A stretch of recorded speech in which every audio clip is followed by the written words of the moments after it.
India and China are finding common ground in the face of a very common problem: Donald Trump's tariff tantrums.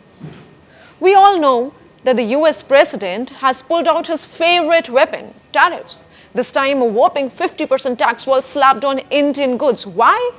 Because Washington claims that by buying Russian oil, India is funding the Russia-Ukraine war.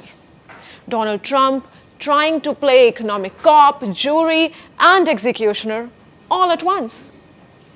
But here is the twist in the tale. While Trump plays tariff dictator, China of all countries has come out swinging in India's defense.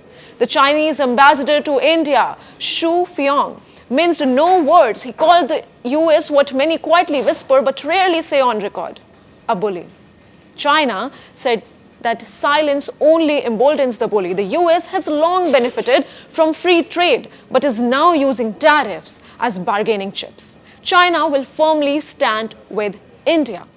Now, think about this. For decades, India and China have had their share of tensions, from trade rivalries to border standoffs. Yet today, thanks to Trump's tariff warfare, Beijing and New Delhi are finding themselves shoulder to shoulder. The enemy of my enemy, as they say, is suddenly my partner in global trade defense.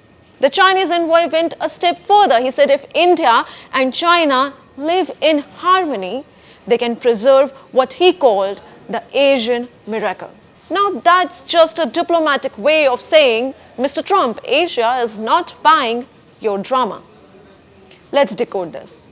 By slapping tariffs on India, Trump may have done what years of a bilateral couldn't: bring India and China closer on a global stage. Both nations are now framing themselves as guardians of multipolarity, challenging America's self-appointed role as the world's referee. And here's the satire of it all. Donald Trump, the self-proclaimed dealmaker, may just be the best matchmaker, because nothing unites rivals faster than a common bully.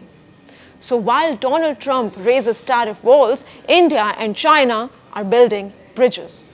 Because sometimes when you try to bully everyone, you just end up pushing them into each other's arms.